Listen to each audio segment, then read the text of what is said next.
Good morning, everyone. Myself, Dr. Kajal Gupta, National Institute of Naturopathy, Pune. National Institute of Naturopathy what came into existence in 1986. Gandhiji has made National Institute of Naturopathy as a Bapu Bhavan and as its home.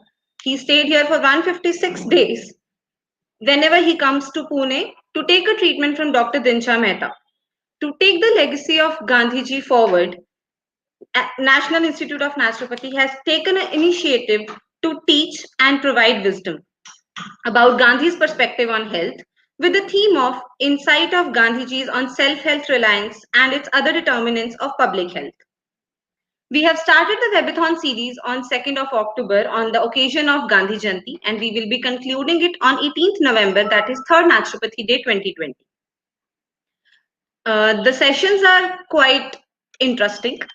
We have eminent personalities with us, and to ask anything, all your queries, all your questions, you can put your comments in the comment section in Facebook or YouTube. So, and your questions will be addressed by the speakers at the end of the session or in the question answer segments. Moving to the next segment, in Sanskrit, the word prayer is prarthana. Pra means intensely and artha means to plead. When the desired task is undertaken after prayer to a deity, that is Ramanama, the task is blessed by the god. So, to take this task forward, that's the webathon series, to take the blessings of the god, we'll start today's session with a Gandhi prayer by Regional Outreach Bureau, Maharashtra and Goa.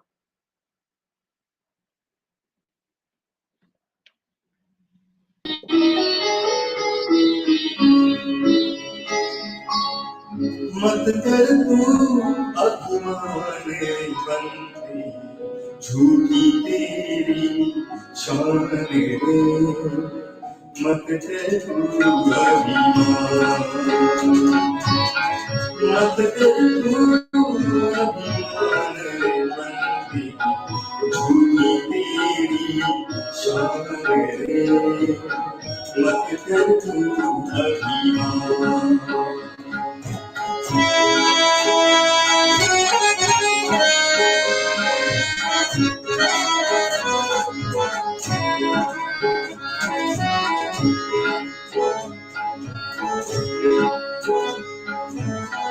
माया का अंधकार गिराना बाहर उजला भीतर खाना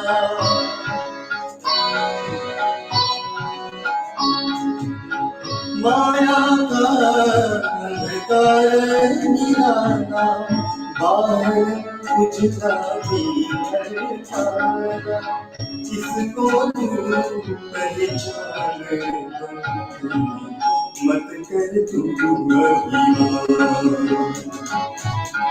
मत कर तू अभिमान बन के झूठी तेरी शान मत कर तू अभिमान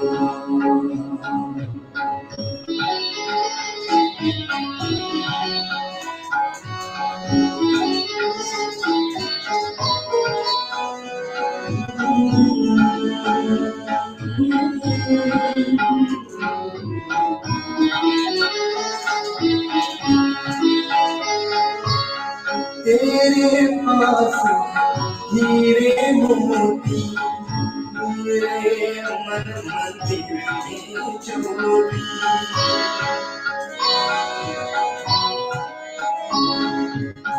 तेरे पास हीरे मोती मेरे मन मंदिर में ज्योति कौन हुआ भगवान रे बंदे मत कर तू अभिमान मत कर तू अभिमान रे बंदे झूठी तेरी शान रे मत कर तू अभिमान मत कर तू अभिमान रे बंदे झूठी तेरी शान रे मत कर तू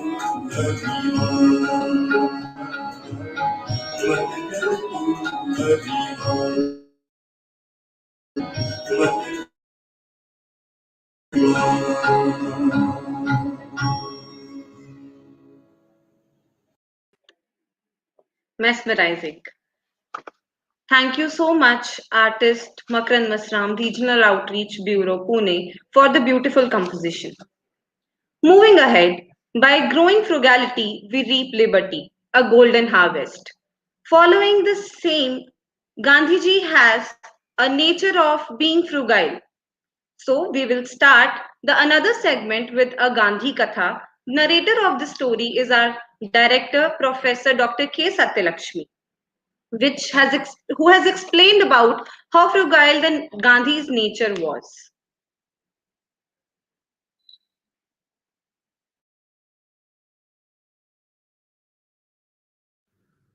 Namaste friends. Welcome to Gandhi Katha. Today we will see Mahatma Gandhi's habits of frugality, how he was using things in a very peculiar manner so that every bit of everything is properly fully utilized. So this was the period when he was imprisoned again. This is 1943. He was in jail, and there was a calendar where a sheet had to be removed daily for the next day to show. Daily Mira Ben used to do this, and after removing the sheet, she used to keep them in a particular place. Gandhiji was observing silence during that period every Monday. So on Mondays, whenever there are any visitors to him, he used to give them replies by writing on a piece of paper. So one day Meera Ben was not well, running fever. So the calendar sheet was changed by Manu Gandhi. But she did not preserve those calendar pieces, but threw them away. Gandhiji started searching for them and began to inquire everyone, including Kasturba, and he could not find them anywhere. Then Gandhiji asked who changed the calendar, but without knowing its value, threw them away. Then Gandhi asked her to go and search for those tiny sheets of paper. Along with her, the entire prisoners of the jail began searching. Finally, they found the Samadhi of Gandhi. But it was so crumpled beyond recognition.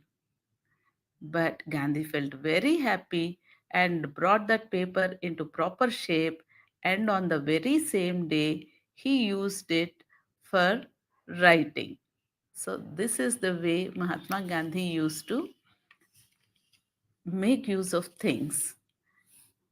Thank you, friends, for your time. Thank you so much, ma'am, for the beautiful story.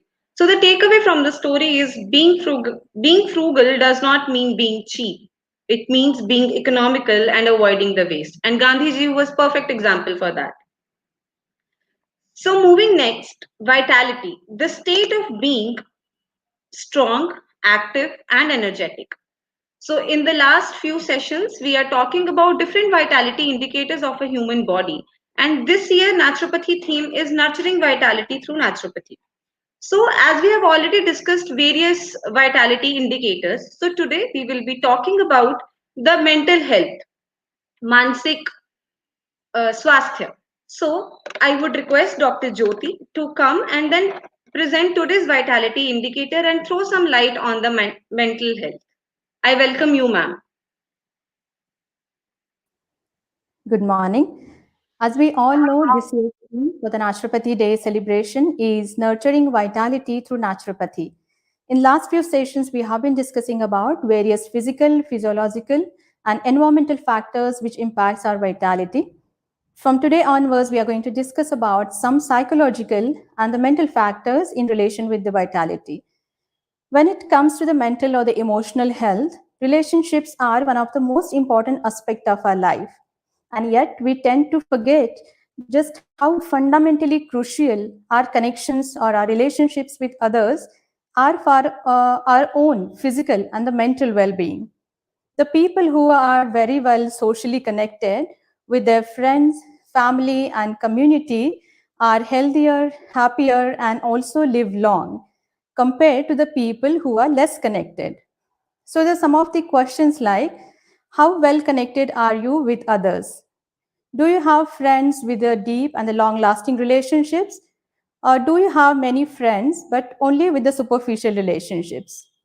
Do you find it difficult to connect with others or to mingle with others? Or are you lonely and isolated? So, the answer to these questions will help you to assess how psychologically or emotionally strong and healthy you are. So, it's not really about the number of relationships in your life, but it's the quality of your close relationships that matters. Because some deep, long lasting and relationships will definitely impact your life and your vitality in a positive way. At the same time, toxic and the negative relationships can affect your vitality in a negative way. So we all must strive and actually invest time to build and also to maintain the good quality relationships and the strong social bonds to maintain our complete well-being. So here we finish the discussions of today's, and our next session we are going to discuss about the various kinds of emotions that we feel in a day. So stay tuned. Thank you. Thank you so much, ma'am, to explain about how exactly mental health is important for a human body. So, till now we have talked about Panch Mahabhuta theory. Till now we have talked about the uh, too many vitality indicators of a human body, which actually it's a need to keep a healthy life. So, moving to the next segment. So, today we will be having a webinar on Gandhi's Earning to Heal Others by Dr. Mark Lindley. He was born in 1937 in Washington, D.C. He is a professor of eminence at the MGM University in Aurangabad. He was born in Washington in 1937. He serves as a research fellow at the Gandhi Research Foundation and as a visiting professor at Dr. Babasaheb Ambedkar University. He was formerly the university chair professor in the School of Economics at the University of Hyderabad and has been for many years a student of history and theory of Western classical music. He has written or co-authored more than a dozen other scholarly books. Four of them were about Gandhi. Out of those four, one he has written Gandhi on health, particularly Gandhi as a healer, and notable Gandhians and more than 100 scholarly articles. So I would like him to come in the show and then share your thoughts, sir.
Yeah, ma'am. So, good morning to everyone. This is Tanmay here, and till Dr. Mark joins us, we thought we should just talk about what all we have done during the last 15 days, and also a prelude to Dr. Mark Lindley's topic, since you must have researched him. So, what are we going to talk about today? So he is actually a Gandhi scholar. I mean, like in the Gandhi Research Foundation. So whatever interaction with me he has done till now, what I understood is like he has, being a Gandhi scholar or being not an Indian, and there is not much preaching of Gandhi in Western countries, but still he has taken Gandhi's preaching on health too seriously. Okay. Like he has taken it too seriously. And even in few of our conversations, I asked him like, how is the preaching of Gandhi has been taken on health in Western countries? So he's like, actually they are not completely into the health. I mean, like they have not taken his preachings in health at all. But the way of his self-discipline, the way of his conscience and the strategy, what he uses. So they have taken that. I mean, like at a par, somewhere at a par. Okay. So yeah, he is completely. I mean, like he himself do believe in naturopathy. He himself do believe in nature cure. So, but his belief in nature cure, being a Washington resident, yes. came after he came to know about the Gandhi. Okay. Like before that, he never knew like about what exactly Gandhi's preaching was. Okay. And then when we have talked about the actual, like what concept Gandhiji was using to treat people other than nature cure. So his main agenda, what he found from his research is that's the psychosomatic analysis. So he like started giving a placebo effect by either touching or by giving the mental stability or by telling people like, you know, the things are going to be okay. Okay. Okay. Right? And especially to those people who like either are avoided by the people or either are like, you know, just kept aside by the people. So he says that like we feel bad when we are in South Africa, when people, you know, when English people keeps us aside. So if we do the same thing with the, I mean, the people who are not good, it's not the right thing. Not the right thing. So yeah, he is a bit of. So I believe you must have gone through this book written by him. Yeah, Gandhi on Health. yes, he has explained actually. It's like his vocation to being a health practitioner was more deeper than his vocation to be a, I mean, a barrister or a lawyer or advocate, because he was, I mean, like he hardly practiced his advocacy. I mean, like for a long run, but till his last breath, he was practicing as a healer. So he was like his vocation was more, I mean, like towards the medical healer. So okay, sir is here. Have Dr. Mark.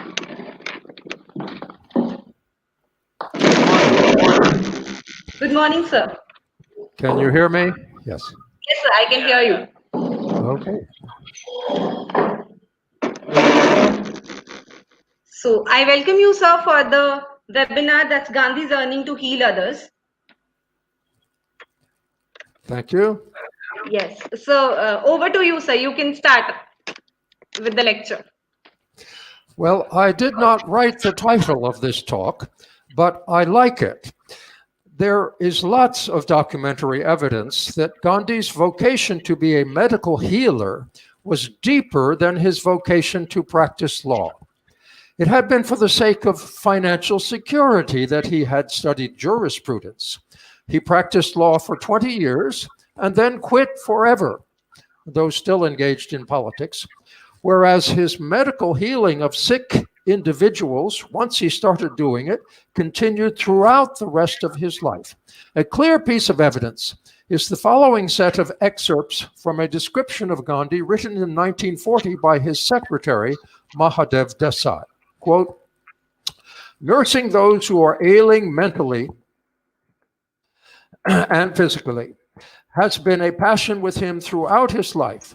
Though he chose public law as his profession, and then public life has claimed the bulk of his time, the passion for caring for ailing individuals has developed from what it once was, a hobby, to a sort of spiritual need. When we are away from headquarters, the letters to be placed on on the top of his day's post must be from these individuals. His most concentrated political work, his most important talk or interview may be interrupted by anyone seeking his advice about the diet, bath, and treatment of these patients. End of quote. Back in 1908 in Africa, a good friend of Gandhi's, Hermann Kallenbach, mentioned in a letter to a doctor that Gandhi was thinking of resettling for a while in England in order to study medicine professionally in London. Corroboration of this fact is in a British book published in 1908 and entitled A Winter in South Africa. The author of the book said in regard to Gandhi that, quote, he practices as a barrister, but not content with one profession, is hoping to visit London again to study medicine and give his sons wider opportunities for realizing the ideal with which he has inspired them.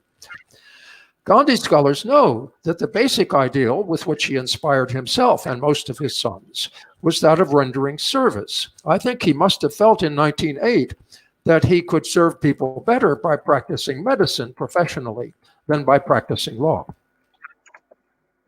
During his visit to London in 1909, Gandhi wrote in a letter to his friend Henry Pollock that a certain doctor in London, quote, tells me that in the course of his studies, he must have killed about 50 frogs.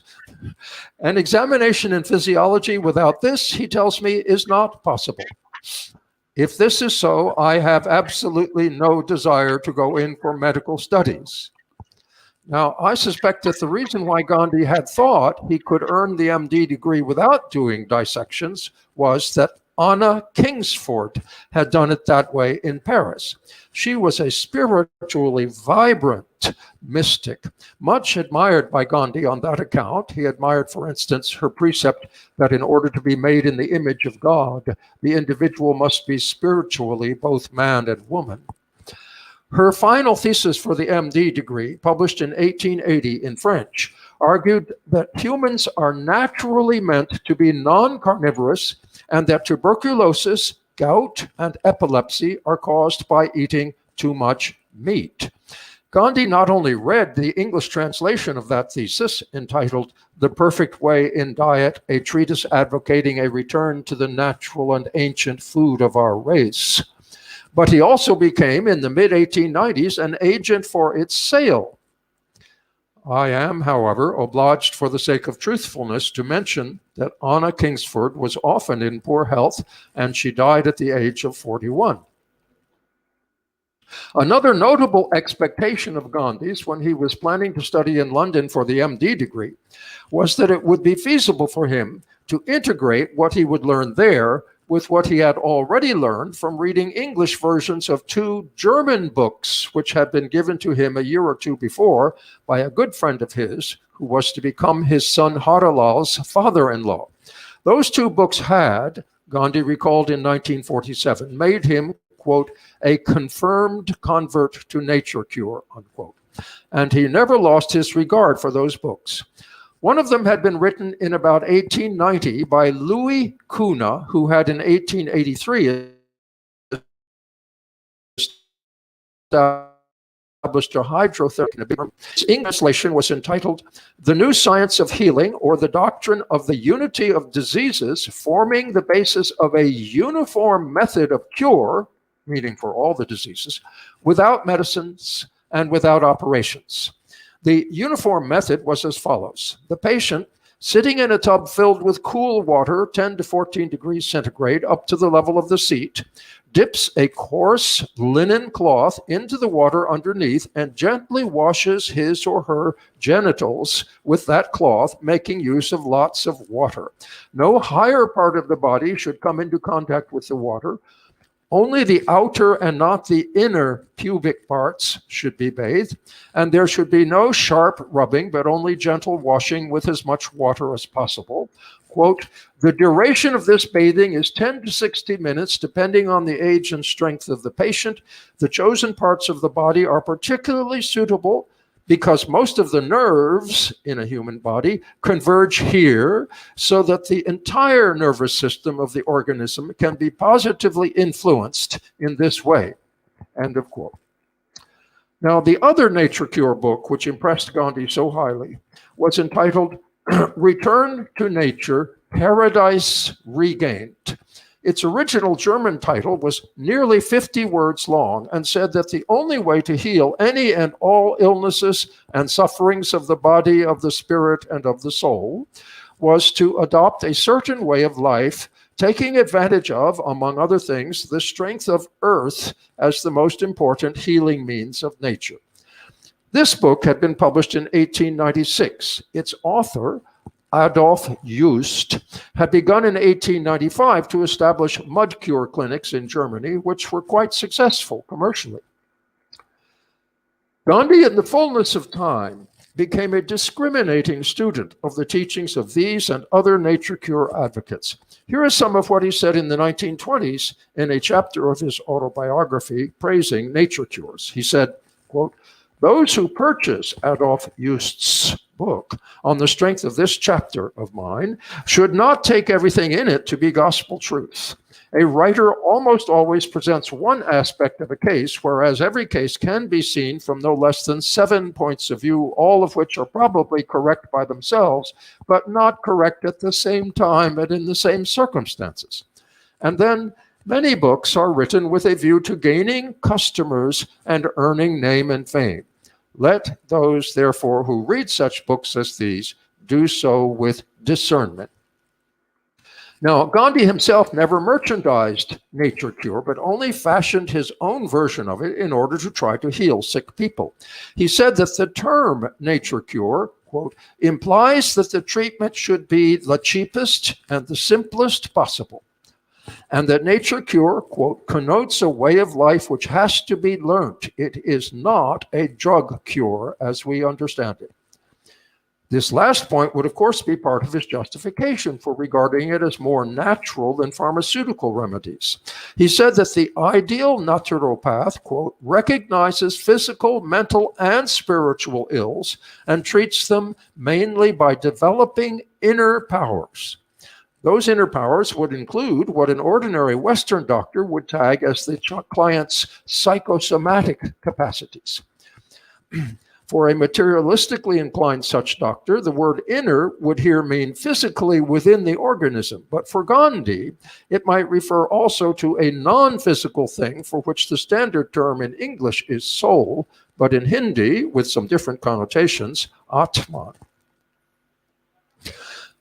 Having just now mentioned pharmaceutical remedies and psychosomatic cures, I am reminded of Gandhi's attitude toward homeopathy, which is a pharmacologically oriented kind of treatment, and thus unlikely to appeal to Gandhi, that had been invented by a German doctor in the early 19th century.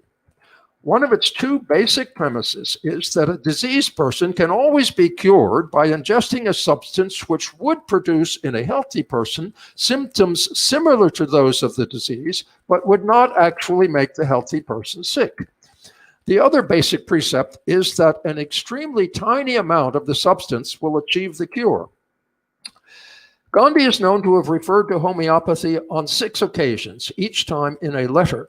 Those references reveal his open-mindedness toward empirical evidence. Here are excerpts from some of them. In 1933, he told a practitioner of homeopathy, "I have never been able to take kindly to it, though some of my friends have often recommended it to me. I have noticed, too, that these friends themselves, at critical moments, have given up homeopathy and gone to allopathy, Western-type medical practice. Though I should like to believe the contrary, I am driven to the conclusion that allopathy, although it has great limitations and much superstition about it, is still the most universal and justifiably the most popular system. It is an all-inclusive system. It can well include homeopathy, biochemistry, and the latest nature cures. If, therefore, allopathy rids itself of the worship of mammon, which has overtaken most of human activities, and if it could exclude vivisection and other practices which I call black, and liberally take advantage of the new methods discovered by lay people, it would become all-satisfying." In 1936, Gandhi told Gangabain Vaidya, a close associate of his at Sabarmati, quote, I was I was pained to read about Bakhubai, Gagubain's nephew. You cannot leave him as long as he is bedridden. Tell Yugatram, a certain Ayurvedic physician, evidently in the one treating Bakhubai, to consult a homeopath. Homeopathy has not won my faith, but it helped Devdas, Gandhi's youngest son, and a medical specialist whom we met here is all praise for it. In any case, it will do no harm, and it may do some good. In 1944, he said, I wish I could have faith in homeopathy and biochemical medicines, but I don't. Now I am thinking of taking allopathic drugs to get rid of the hookworms and the amoebae, which Sushila Nayar, his primary care physician, was telling him were the cause of his health problems at that time. Now, modern assessments of homeopathy, conducted thoroughly and independently by the Swiss Federal Health Office, the French National Authority for Health, the European Union's Science Advisory Council, the British House of Commons Science and Technology Committee, and the Australian National Health and Medical Research Council, have concluded that homeopathy is ineffective. And the World Health Organization has warned against using it to try to treat severe diseases such as HIV and malaria. So it's fair to say that 21st century allopathy, which, since it strives to be evidence-based, does sometimes embrace nature cure and acupuncture and some other methods developed in non-Western cultures, does not embrace homeopathy. In a few moments, I will cite some evidence about Gandhi's attitude in the mid-1940s toward contemporary Ayurvedic methods and toward naturopathy. But let me first, since my talk is mainly about Gandhi as a medical healer, describe 5 cases of his achievements as such in the first 3 decades of the century. My case number 1 is his self-curative use of mud packs, as taught by Adolf Just, after he had been assaulted and battered in 1908 by some men who felt that he had compromised too much in a political settlement he had negotiated with General Smuts. Gandhi convalesced in the home of a friend whose son recalled years later, quote, I can see Mr. Gandhi now, propped up with pillows, his lacerated face swathed with bandages, unable to speak, and writing answers to questions on a slate before him. The healing of the wounds was slow, and he got impatient. Imagine that, Gandhi impatient. He told my father that if he could get a plaster of clean mud on his face, he was sure it would help. So off I was sent with spade and bucket to clean away the topsoil and get uncontaminated lower earth for the plaster. We made the mud plasters, and my mother applied them. Well, do we remember the consternation of the doctor when he found out what had been done? But in 2 days, Mr. Gandhi was sitting out on the veranda in the study armchair and eating fruit. Most MDs would indeed consider it quite risky to put mud on an open sore. A lot would depend on exactly which mud is chosen. Perhaps it could indeed contain a chemical of therapeutic value, on whether it has been sterilized, irradiated, and analyzed chemically for toxins, and on the extent to which the patient might have developed after exposures to similar stuff, immunity to potentially harmful organisms or viruses in it. Now, my case number 2 is an expert display during one of Gandhi's prison terms in Africa of a skill which he had mastered in his military ambulance corps work. An account of it was written with palpably racist overtones by a fellow prisoner of his. It describes how an illiterate black African prison attendant was, quote, stung by a scorpion and came howling to Bapu, who, quote, without wasting a moment, washed that part of the Negro's hand thoroughly clean with water, dried it, and then started sucking the poison out of the sting. He sucked with such vim and gusto that much of the poison was drawn out, and the poor man began to feel better. Then Bapu applied various other treatments, and the Negro got rid of his pain, unquote. My case number 3 is Gandhi's cure of Kasturba's dire illness in December of 1908. An MD had misdiagnosed her as suffering from pernicious anemia, and she was in grave condition as the doctor's curative methods were not working at all. Here is an eyewitness account of how Gandhi succeeded where the MD had failed. Mr. Gandhi put everything on one side and developed everything to her. During one of her conscious periods, he asked her if she trusted him absolutely. She replied in the affirmative. Then he said, "Will you let me try to help you?" This she agreed to, placing herself entirely in his hands. After this, he stopped all medications and refused to allow the doctor to try to force his patient to take meat extracts. The doctor abused Mr. Gandhi, who, however, stood firm. For the next 2 weeks, Mr. Gandhi scarcely left his wife's side. He fed her at intervals with pure lemon juice, and no other food or drink of any kind was given to her. He poured his calm energy into her and did for her all the little delicate duties that a very sick woman required. For these 2 weeks, Mrs. Gandhi semi-consciously struggled for life, but by the end of that time, a marked change was noticeable. The conscious periods were much longer, sleep became more natural, the dropsical swellings became less, and the eyes began to look clearer. Then, by slow degrees, a little fruit and milk were given, and lastly, vegetables without condiments and cereals, and without a single relapse, Mrs. Gandhi slowly but surely returned to health. End of quote. Now, one reason for Gandhi's success in this case was undoubtedly his wife's absolute trust. He could rally her psychosomatic resilience better than the doctor could. My case number 4 is Gandhi's equally amazing cure in 1912 of Rauji Manibai Patel's rheumatism. Here is an abridged and edited version of a translation of Patel's account, which was originally some 20 years after the cure, in Gujarati. Quote, "I was rheumatic since childhood. The doctors had tried numerous treatments, but the symptoms kept erupting. When I joined Phoenix Ashram in 1912, Gandhiji was permanently living there. The first thing that happened on my joining Phoenix was a drastic change in my food habits. Earlier, I had eaten impulsively. No one had ever thought of restraint. Large doses of oral medication had suppressed the superficial pain. But now, I gradually stopped eating food grains and supped only on fruit. Within a month of my experimenting with the fruit diet, all my joints became rheumatic. I could barely go to the toilet. Gandhiji knew everything because he always took upon himself the responsibility to feed and nurse the sick. He was the guardian of both the body and the soul. He kept me on a fruit diet, but avoiding sour fruits. He had me eat a lot of tomatoes and provided oiling to the system with olive oil.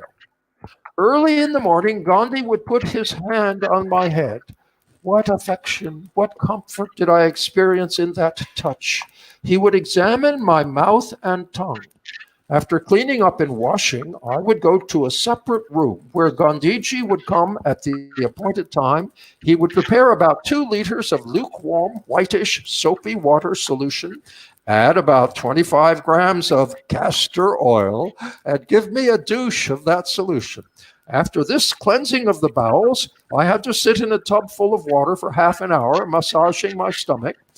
I then bathed with cold water. This treatment was administered every alternate day. On the intermittent day, there would be a steam bath, and thus the blood in my body was gradually purified.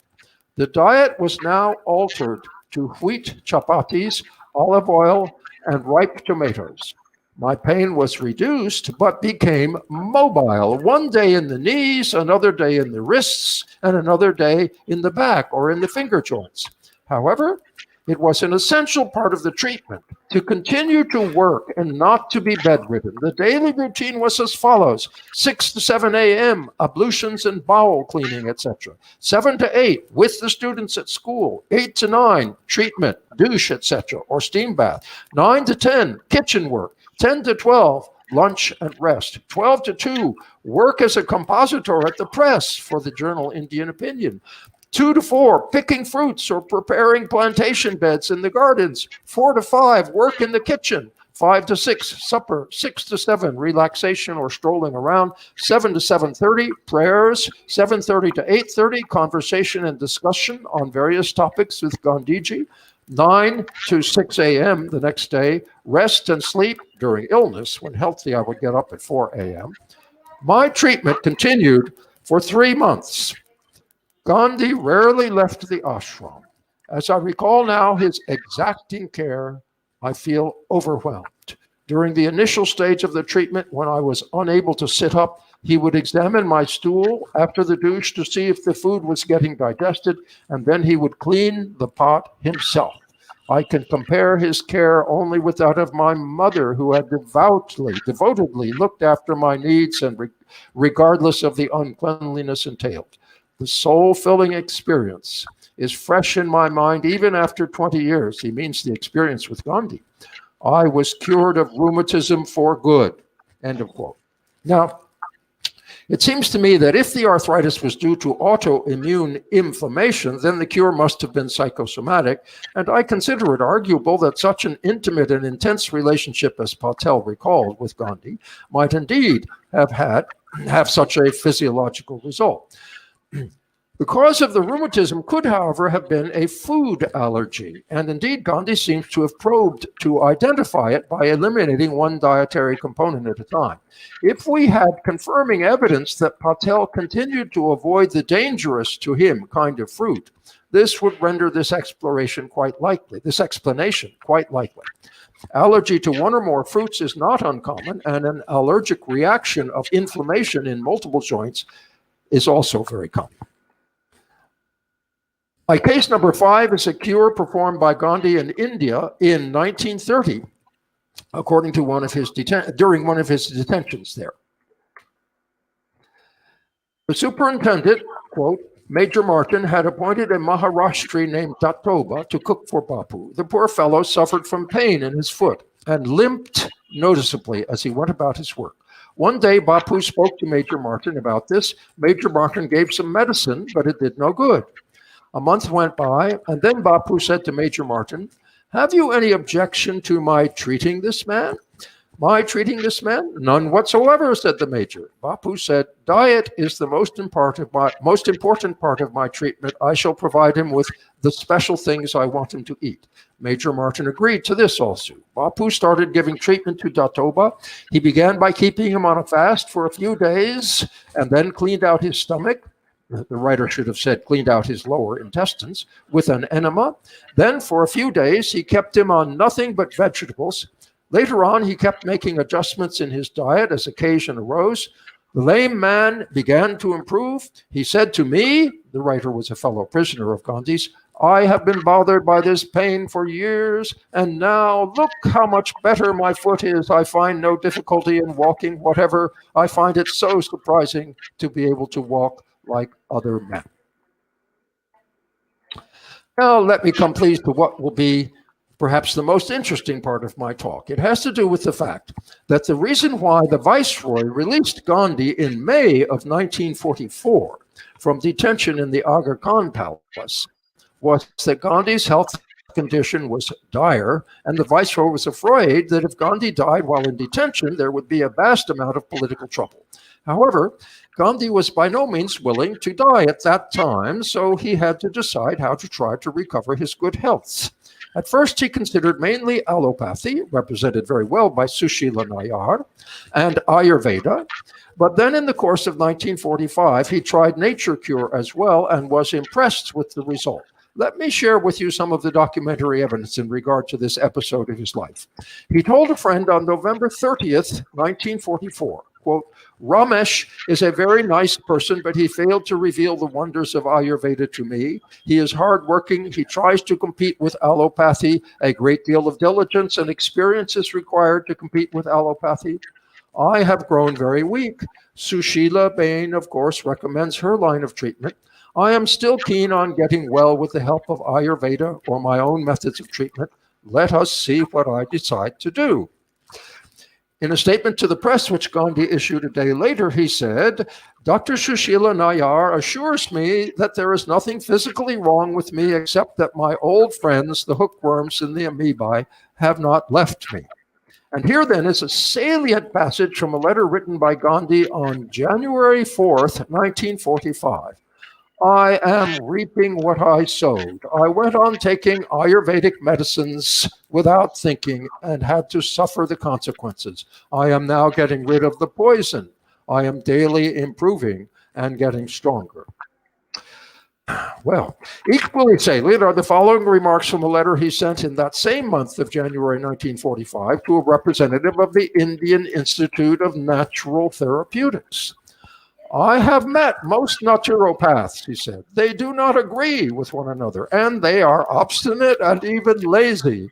You will now see why I cannot preside or be at your conference. I do want naturopathy to make real progress.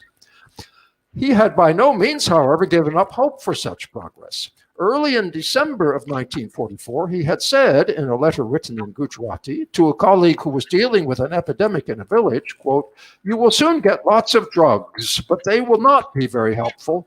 Revive people's knowledge of nature cure remedies. Local medicinal drugs should be made available. Give rice water. If you mix jaggery with it, it will provide more energy. Teach people the rules of hygiene. If food is stopped to people suffering from fever or diarrhea, and if they are put on boiled water, then more than 50% of the cases will recover. I have suggested only the simplest remedies." End of quote. Now, a few weeks before then, Gandhi had sent a letter to a colleague who was thinking of setting up a nature cure clinic. Gandhi's own health at that time had been so very frail that he couldn't offer personal help, but he did offer advice, including the following. The halls for treatment and experiment should be surrounded by decent huts for the residents of patients and children entrusted to our cure. The sanatorium should grow fruit, flowers, food grains, and vegetables. It should have cattle sheds and roads good enough for vehicles. It should also have a gymnasium, a tank for bathing, and other facilities. Patients should be given such treatment as does not involve the use of electricity. And then after having written those various letters in 1945 and in January of 1944 and January of 1945, Gandhi spent 90 days in August, September, October, and November of 1945 residing at the Nature Cure Clinic and Sanatorium in Pune, which is hosting this webinar talk of mine, and taking a course of treatments there. Those treatments clearly improved his health. He gained more than 2.5 kilos of weight, and he felt much better when he left than he had felt when he had come in. And so, in 1946, he spent 9 days in a certain village setting up and directing himself a nature cure center, which he then left in charge of a designated medical instructor and a designated administrative manager. Here are some of the instructions he left for carrying on with it. Outing. Quote, "The treatment is to be limited to sun bath, hip bath, friction bath, kuna bath, mud poultice, massage, and fomentation with hot water. However, Ramanama, that is, saying the name of Lord Rama over and over again, is the king of all treatments. Everyone should rise at 4 a.m., and the morning prayer should be held at 4:30. All should maintain a diary. The tub for the hip baths should be washed with water and hot ashes after every use. A clean brush should be used for scrubbing with the ashes. All kitchen work and cleaning should be done by the inmates themselves. The food should be the simplest possible." Perhaps one reason why repeated Ramanama might help Gandhi's patients could have been that to take religious advice from such an incredibly great counselor could rally one's psychosomatic powers of recovery rather than to take the advice of a normal doctor. Moreover, a patient dying while calmly repeating the name Rama would spend his or her last moments in a serene way, which all good doctors and friends would prefer to see. Some brief excerpts from Gandhi's comments in regard to a few of the villagers whose treatments he supervised during his 9 days at that clinic will show that he had a sense of limits to the curative powers of nature cure, especially under conditions where he did not have a modicum of personal familiarity with the clients. Here are some of his notes about one of his cases at that village clinic, indicating that such was the case. Quote, "What has she tied to her abdomen? In the first place, she should not gird up so tight. She should lie prostrate and naked in a solitary place. She should give up eating bread and subsist on milk and fruit. Does she pass stools? With whom has she come? Does she have anyone at home? End of quote. At that time, at that clinic, he was just as unfamiliar with the clients as most of the primary care physicians working nowadays in hospitals in the USA are with many of their clients. The hospital managers there in the USA insist that the primary care physicians spend on average only 12, or in relatively better hospitals, 15 minutes per appointment on average. It is a scandalous aspect of American healthcare and hospitals nowadays. I think there ought to be a law stipulating that the specified average must be at least 20 minutes. Even better in practice might be to allow the primary care physicians as much time as with each client as they like. One of the findings of very careful statistical research conducted in the last few years at the University of Chicago by Professor David Meltzer, the name is spelled Meltzer, who has an MD degree and a PhD degree in economics, has been that people who have a primary care physician with whom they have plenty of leisurely appointments fare so much better health-wise in the long run that their healthcare insurance companies make more profit from insuring them than from insuring individuals who have only short appointments with primary care physicians. Whatever kind of healthcare you may be engaged in, if helping others to improve their health is a top concern for you, then you should try to figure out a way to earn their trust and to understand all the relevant circumstances of their health problems. But let me return now to my assigned topic of Gandhi's yearning to heal others. The following remarks show that in his village nature cure clinic in 1946, he was alert to the differences between getting better and a complete cure. He said in regard to a certain case, which had been reported to him, I would advise this. She should take sun-bath in the nude, followed by a hip bath and a friction bath in cold water. Her diet should consist of only fruit juice and milk or buttermilk. If she does this regularly, she is sure to get better. Complete cure is rather difficult. She may possibly be cured if she has faith in Rama. Here are his remarks about a case where he advised a more intrusive procedure than nature cure could provide. He must get himself admitted to the hospital. If he is willing to do that and wants to have a note from us for the hospital, he may go with one provided by us. There is no other remedy for hernia. A strap belt can also be worn. If he does not want to do all this, he should surrender to Rama and rest content. Here are Gandhi's remarks about a case in regard to which the views of most 21st century MDs would probably differ from his views at that time and under those circumstances. He said, quote, "What is the use of removing cataracts from a poor person's eyes?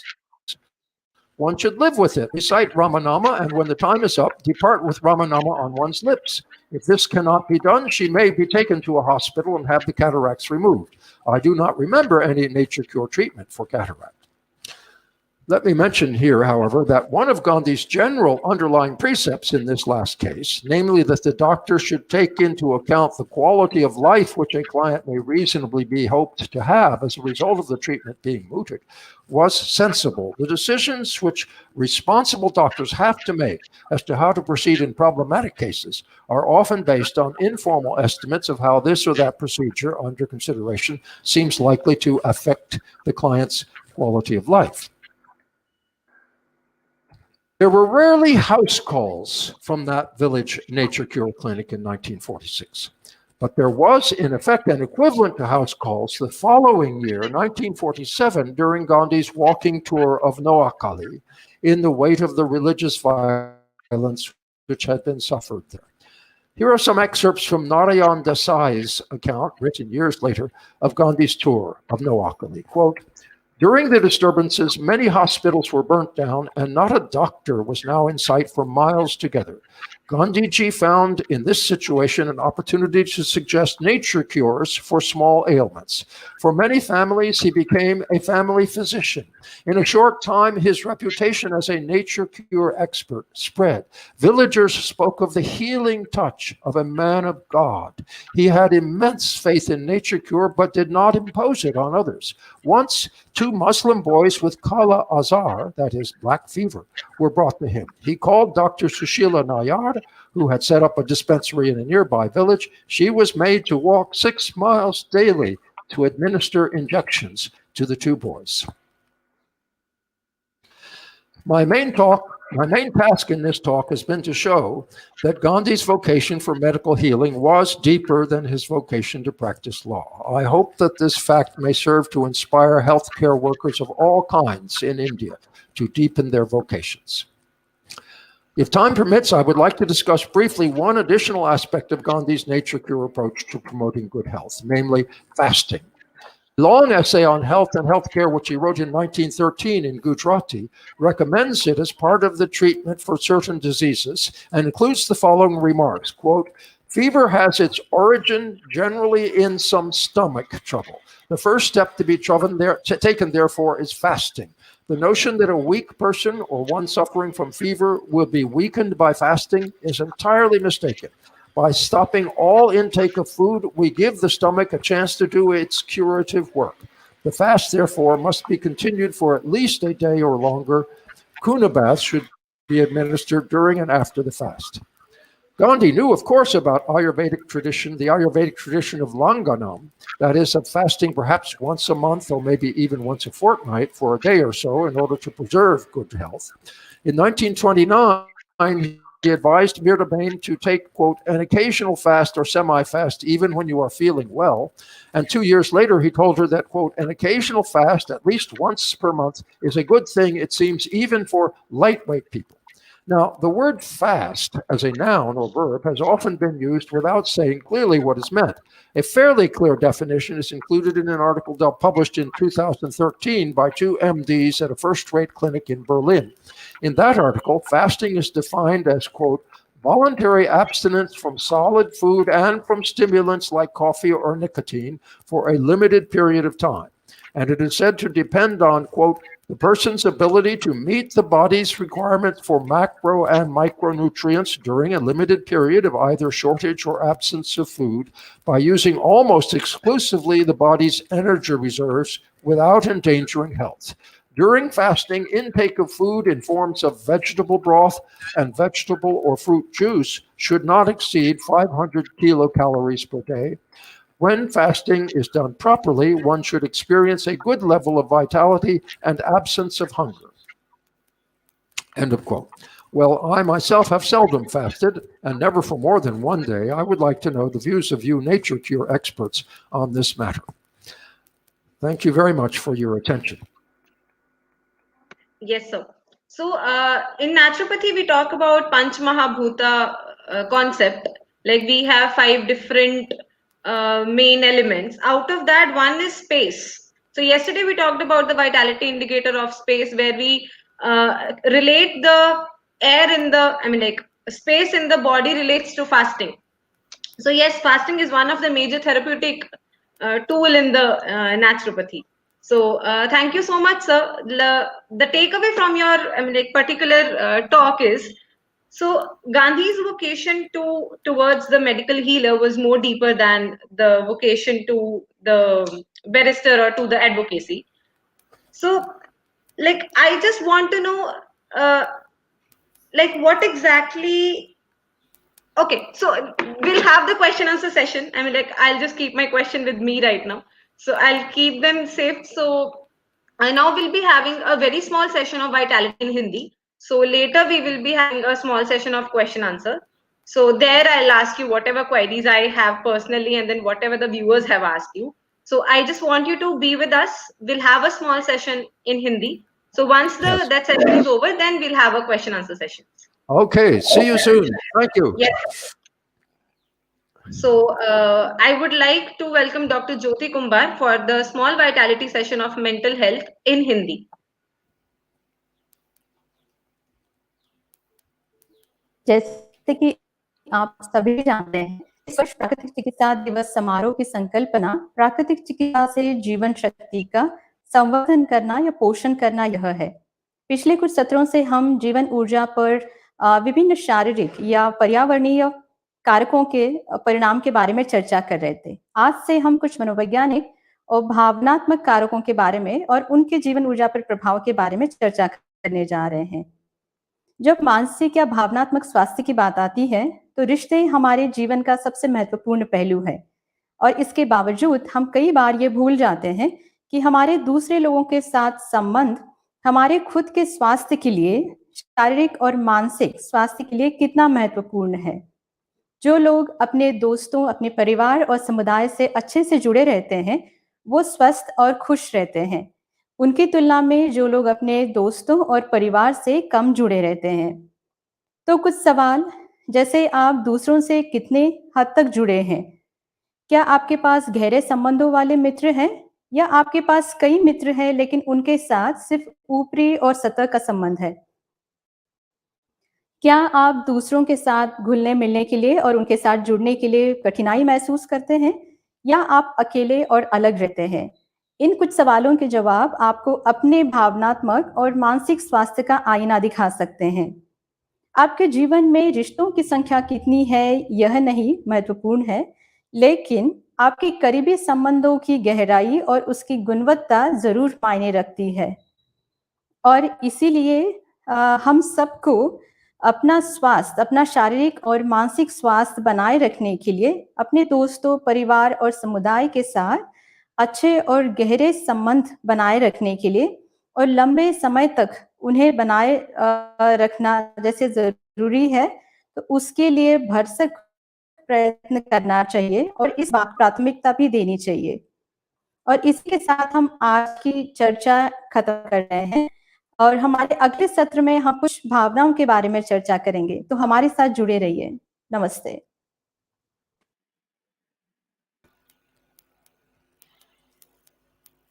So thank you so much, ma'am, for enlightening us about the vitality in Hindi. So we'll be moving to the question answer session, sir. So Yes, shall I please. ask the first question? Yes, please. Let's go. Yes. So, like, as I was curious before, the Gandhiji's vocation to medical healer was deeper than the vocation to his advocacy. So, what exactly helped Gandhiji to console himself for loss of his vocation to become a professional healer? It's a good question. In the short run, he was not consoled. He was upset. This is clear to me from the excessively sharp remarks about Western medical practice that he made in the pamphlet entitled Hind Swaraj, which he wrote on board the ship that took him back from London to Africa in 1909. He wrote it in such a state of passion that his right hand sometimes became cramped from writing too hard, and so he would write the next page with his left hand. This is shown by the slants of the handwriting in the manuscript. I think that essay of his has many defects of detail in its arguments because it was written with not enough calm reflection. And I think that one of the two main reasons for that was that his hopes of earning an MD degree had been dashed by the apparent impossibility of doing it without dissecting live frogs. The other main reason, you don't have to dissect live frogs today, by the way. They do this with videos instead. Yes. The other reason for Gandhi's dismay at that time was his encounter in London with Savarkar, but that's not our topic today. Now, in the long run, Gandhi arrived at a sensibly balanced attitude of critical appreciation for allopathy. That would be my answer to your question. He was not consoled in the short run, and it took him many years to work out a reasonable position. So maybe his the non-violence thing came in between, that he didn't want to kill frogs, and then he didn't want, he has just left the thing to be a medical degree holder. Yes. Okay. So the next question is, does Gandhiji's preaching on health has been taken in Western countries the same as in India? Alas, it seems to me that practically no one there pays any attention at all to it. I have tried and failed again and again to arrange for guest lectures on this topic in the USA and in Germany. I have given plenty of well-received lectures on other topics in both of those countries, but Gandhi is not regarded there as a possible source of insight in regard to health or healthcare. Okay. So, but still in other perspectives he is, not on the perspective of health. On nonviolence, politics, colonialism, Yes, no question about it. Spiritual matters, yes. Healthcare, no. They just don't know about this. It just doesn't seem to them possible. So, being professionally, he was a lawyer, and but still, he was treating people. So, was that not illegal? I mean, he was not a degree holder, or he was still, had interest to treat people. So, was not that, opposite to the rules? I don't think he ever did anything strong enough. He didn't give strong medicines. So the fact that he was very limited in the way he treated people protected him from being subjected to objections that he had done intrusive things to them that hurt them. Yeah, I think that would be As you said, like he never merchandised and the. and he never took any money. Yeah. Yes. Yeah. Yes. So, okay. So, the next question by a viewer is, can you please throw some light on the apostle of applied human ecology? Well, that is the title of a book I admire very much. Triloki Nath Kusho's book, Mahatma Gandhi, an apostle of applied human ecology. Yeah, written 25 years ago. But I myself don't use the phrase human ecology because it has been used by various writers to mean various quite different things. I think one aspect of what Kusho meant by it is that Gandhi was, in a certain sense, a humanist. He valued human life more than he did the lives of, say, dogs and snakes. In 1947, he approved of using a gun to kill rabid dogs infected with rabies, before they might bite humans and give them the disease. And in 1944, he approved, for the same kind of reason, of killing poisonous snakes at Sevagram, rather than capturing them and setting them free in the forest. Let me mention here, by the way, that our planet Earth is not endangered by modern Western civilization. If that civilization causes the extinction of humankind, the planet will get on perfectly well without us, just as it did after various other biologically destructive geological changes in the course of the last billion years. So it's a human concern to deal with these issues of ecological decline of the capacity of the Earth's environment to support humankind. Yeah. So it's similar to the question. So I read somewhere that he was also, in favor of euthanasia, even though he was like humanist, as you said. Like he was okay to kill the snakes and the rabid dogs. So was the euthanasia of the same, concept in his mind? Which concept do you mean? Can you be a little clearer? Euthanasia, sir. So the killing the person, medically. Yes, well, there's the famous incident in the mid-1920s of the calf that became agonizingly ill at his ashram, and he administered euthanasia to that calf. Yes. And he was criticized, but he would not accept any of that criticism in that case. Gandhi supported euthanasia in cases of a person or a calf. He was very explicit about this, being on their deathbed with agonizing pain. There seems to be no hope of recovery. You cut the pain short by administering euthanasia, non-violently. Yes. He was very clear about that. It's not very well known, but it was very well known at the time. There were a lot of objections to it. Yes. Okay. So the next question is, we have many stories where he treated people with nature cure treatments. Can you share any anecdote or a story which can make us understand his concept of mental health or psychosomatic concepts? That is a very good question, and I'm grateful for all of your good questions. I haven't done any research on this matter of Gandhi treating mental health as such, but I can say that Gandhi's concept of the Atman, which he regarded as the divine aspect of human nature, was that when it is isolated from the ocean of the Para-Atman, it's like a feeble little droplet of water that will shrivel up. But when it's joined in love with the mighty ocean, it partakes of that power. I think Gandhi felt that a good way of the droplet getting back to the ocean would be by the person doing work that is useful to other people, not paid work, work that is useful to other people. Here is an eyewitness account of a 10-minute interview, which Gandhi in 1945, on a Monday, his silent day of the week, granted to a gentleman who had a distressing emotional problem and came to Sevagram to ask him about it. Quote, Bapuji wrote out his answers on a slate. I too was present at the interview, the writer said. The interviewer eloquently explained his problem to Bapuji for 7 minutes and sought Bapuji's advice. Bapu wrote the reply, quote, the fact that you talked so long on the problem shows you have not understood the problem, end of quote. The gentleman was dumbfounded. Bapuji wrote again, a worker goes straight to the practical difficulty, end of quote. The gentleman felt humble and said meekly, I have difficulties, Bapuji. Bapu wrote in reply, go and work. Work solves your difficulties. The 10 minutes were over and Bapuji turned away his face.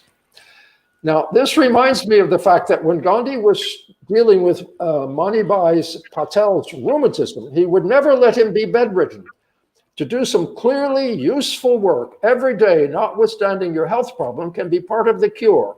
I'm reminded also of a wonderful fictional character in a great novel by Charles Dickens entitled David Copperfield and set in the first half of the 19th century. The character has an emotional crisis, not David, another character, an emotional crisis whenever the historical fact that King Charles II of England had been beheaded back in 1685 is mentioned. That fixation of his is an abiding emotional illness for this fellow, which he clearly acknowledges as such. But at other times, he is quite insightful, not a genius like Einstein, but smart. And it is he, this character, who figures out who is the man in the story who has been deviously causing a lot of trouble in the lives of David Copperfield and some of the other characters. The moral of the story is that in some cases, a person who is mentally unbalanced about one thing can be perfectly okay when dealing with other things, and that if she spends a lot of time and effort functioning sanely in regard to those other things, then the mental health problem may become a lot less bothersome. That's what I would have to contribute to this discussion. So the Gandhiji's concept was, if the God has given you, like hands and the legs, so you are supposed to work with them. Yes, that's a good way of putting it. Yeah. So the other question by a viewer is, a viewer requests you to share the Gandhiji's experiment with diet for nutritional sufficiency in working class women and such socially disadvantaged sections of society at that time. Repeat it again. I didn't understand a couple of the words. Just a little slower.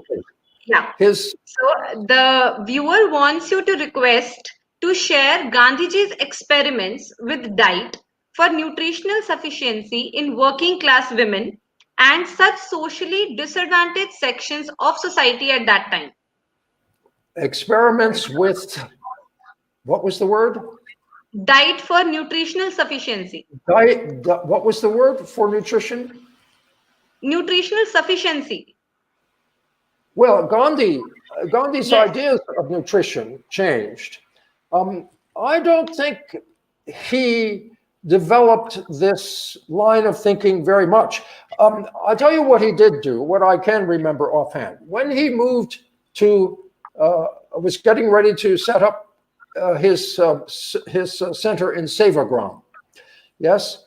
And he didn't yet have the Sevagram ashram set up, but he was planning to do that. So he was in the neighborhood and he had to decide, what are we going to eat? And so he found that the food sold in the market in the town wasn't very good. So he went out and got different kinds of food from the countryside, and he had his people try out these different kinds of food and tell him after several days how they felt. He conducted an experiment on how this vegetable, that vegetable, grown locally, was making you feel. And he put together from that experiment, which went on for some weeks, a sort of dietary scheme for what kind of food they would grow and buy and eat at Save-A-Grown. Yes? So this is obviously a message of localization. Test, stay with local produce, and go with the empirical evidence as to what to work. Now that's very different from shipping food halfway across the country for rich people in other parts of the country. Yes. So basically, the sustainability was, I mean, like his concept, like in terms of nutrition, if we say. Yes, and Gandhi was interested in village Swaraj as much as possible in various ways. That's a great big subject that takes on economic as well as public health aspects. Yeah. So, sir, the next question by the viewer is, what inspired you to compile the particular book dedicated to Gandhi on health? Well, that's a nice question. It's not very important, but I'm happy to answer. I have long been interested in medical health care and that kind of thing. My daughter, my father-in-law was an obstetrician, gynecologist, delivered lots of babies. My daughter is a pediatric neurologist. Yes. One of my best friends, one of my college roommates 60 years ago were all pre-med students, and they were brilliant. And one of them then proceeded to train all the doctors at one of the major teaching hospitals of Harvard University, Brigham and Women's Hospital, for 50 years. And I've been in touch with some of these roommates over the years. And I have a very close friend who was the head of a major private healthcare insurance company for 10 years.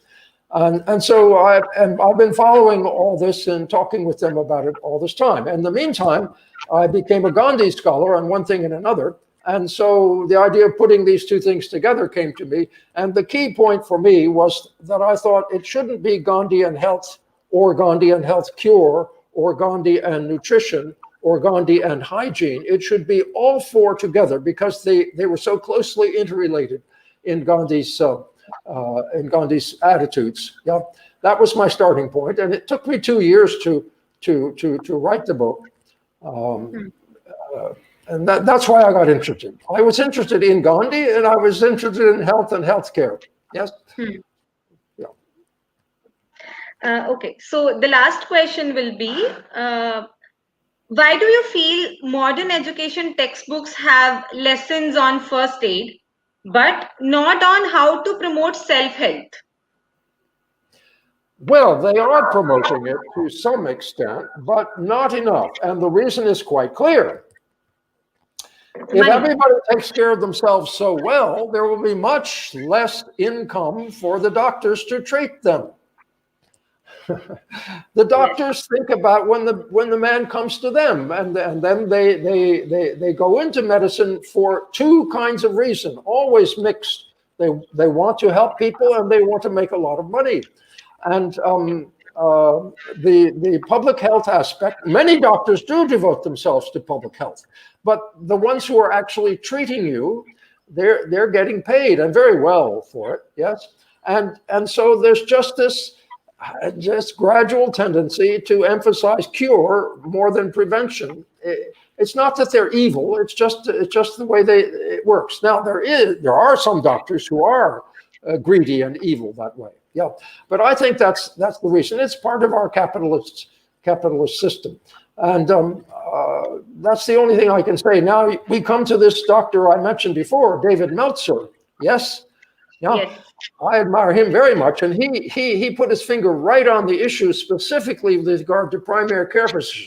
You see, the primary care physician earns less money. It doesn't cost as much money to get an appointment in a hospital with a primary care physician as it does for the hospital to go to somebody else. So the patient, if the patient has money, or the insurance company has the money, the patient is delighted to be referred to the specialist, yes?